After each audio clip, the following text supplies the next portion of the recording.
सीमा सचिन की प्रेम कहानी का झोल भले ही कई लोगों को समझने में वक्त लगा हो, लेकिन हमें सीमा के घर में दाखिल होते ही लगा कि मामला सीधा नहीं है। जैसे हम सचिन के घर दाखिल हुए, भीड़ के बीच हमने सीमा को पूरे हिंदुस्तानी परिधान में देखा।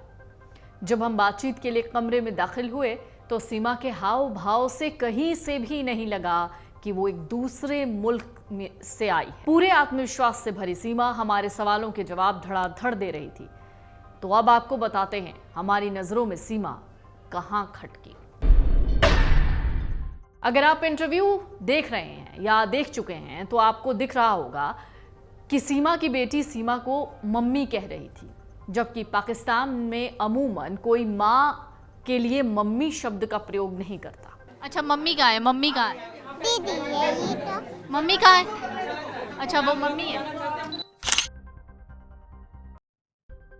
दूसरा शक तब गहराया जब हमने सीमा के हाथ पर कई निशान देखे।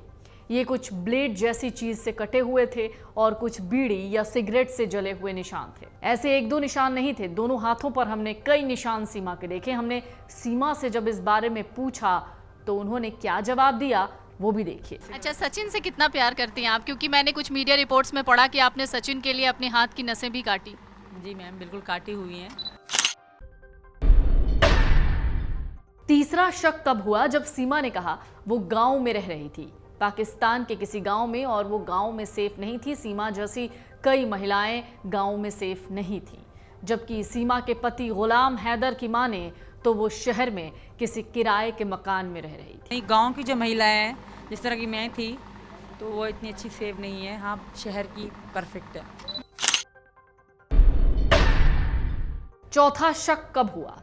तब जब सीमा ने कहा वो 5वीं तक पढ़ी है, लेकिन वो हाउसवाइफ, थैंक यू, सॉरी जैसे अंग्रेजी के शब्दों का बड़ी खूबसूरती से इस्तेमाल कर रही थी। उसके एक्सेंट बिल्कुल साफ थे। एक बात बताइए, आप कहाँ तक पढ़ी लिखी हैं? मैं 5 तक। क्या हाउस वाइफ ही बनना है? पांचवा शक तब हुआ जब सीमा ने पूछे जाने पर कहा कि उसके लिए नंबर 2 पर उसके बच्चे हैं, नंबर 1 पर सचिन है। जरा आप सोचिए, किसी माँ को अपने बच्चों से ज्यादा प्यार उस इंसान से है जिसे वो पिछले 3 साल से जानती है। दुनिया में सबसे ज़्यादा नंबर 1 पे ये हैं, उसके बाद मेरे बच्चे हैं, उसके बाद मेरी मम्मी पापा हैं।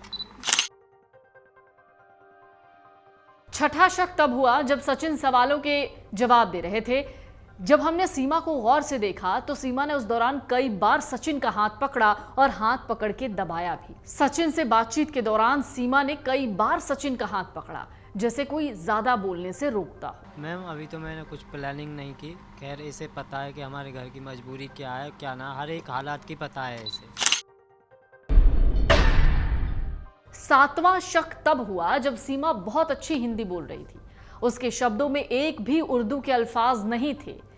मुस्लिम होते हुए भी सीमा को हिंदू रीति रिवाजों की इतनी अच्छी जानकारी कैसे है, वो कैसे इतनी शुद्ध हिंदी बोलती है, ये खटक गया। सीमा हैदर मुस्लिम से हिंदू बनी, लेकिन वो इस्लाम का कोई भी कलमा नहीं जानती है।